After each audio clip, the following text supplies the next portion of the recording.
Friends, আজকে আপনাদের একটা সুস্বাদু রেসিপি শেয়ার করব। সেটা হচ্ছে চিলি পনির। দেখুন, একটু কড়াইতে সাদা তেল দিলাম। সাদা তেল দিয়ে তেলটা একটু গরম হোক। এখানে দেখুন কিউব করে কেটে রেখেছি পনির। আর এটা হচ্ছে পেঁয়াজ কিউব করে কাটা, এই ক্যাপসিকাম কিউব করে কাটা, এখানে জুলিয়েট করে আদা আর রসুন কাটা রয়েছে। এবার আমি রেসিপিটা শুরু করব। একটু পনিরটা আমি ভেজে নেব। পনিরটা ভেজে নিলে কি হবে, পনিরটা ভাঙবে না। এটা গরম হয়ে গেছে, আমি হালকা করে পনিরটা একটু ভেজে নেব। আমি কিন্তু নুন হলুদ কিছু দেইনি, না দিয়েই শুধু একটুখানি ভেজে নেব।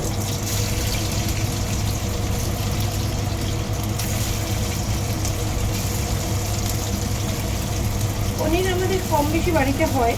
আপনারা নিশ্চয়ই চিলি পনির কোনো না কোনোভাবে করে খেয়েছেন।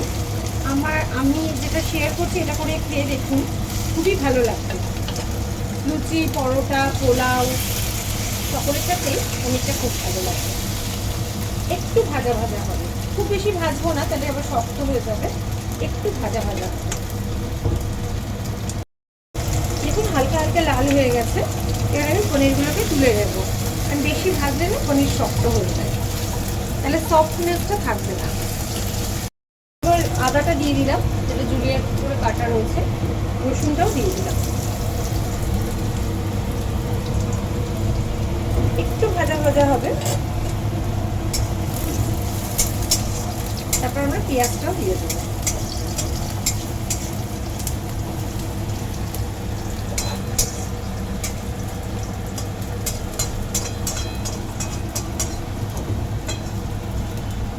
এবার আমরা পেঁয়াজটা দিয়ে দিচ্ছি।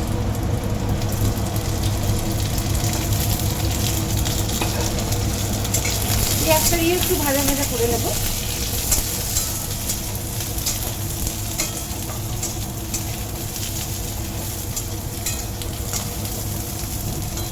বেশি ভাজা ভাজা করবো না। এখানে আমি স্বাদ মতো নুন চিনিটা অ্যাড করে দিচ্ছি।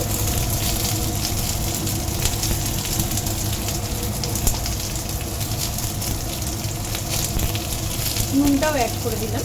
আপনারা যতটা করবেন সেই পরিমাণ মতো নুন চিনিটা অ্যাড করে দেবেন।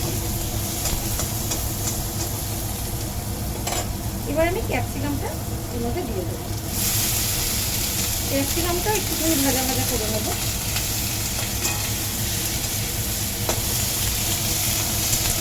কিন্তু একেবারে খুব ভালো করে নরম করে ভাজবো না, তাহলে ক্রাঞ্চিনেসটা চলে যাবে, তাহলে খেতে কিন্তু অতটা ভালো হবে না। এবার আমি আস্তে আস্তে সসগুলো কিন্তু অ্যাড করে দেবো। প্রথমে দিচ্ছি টমেটো সস। আপনি আপনার পরিমাণ মতন দেবেন। আমি যেহেতু অল্প করে করলাম তাই 2 চামচ দিলাম। আপনারা যে যতটা করবেন সেই অনুযায়ী কিন্তু টমেটো সস আর চিলি সসটা দিয়ে নেবেন।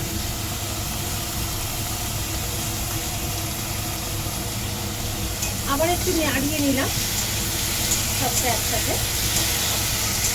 এটা লুচি পরোটার সাথে খাবো বলে আমি কিন্তু এতে কোনো জল অ্যাড করছি না। এবার পনিরটা দিয়ে দিলাম।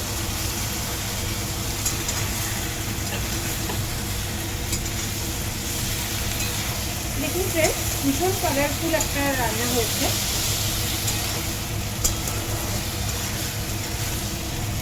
আমাদের রান্না কিন্তু অলমোস্ট ডান। দেখুন ফ্রেন্ডস, হয়ে গেছে। এবার আমার কাছে একটুখানি অরিগ্যানো ছিল, এক প্যাকেট, একটুখানি অরিগ্যানো দিয়ে দিলাম।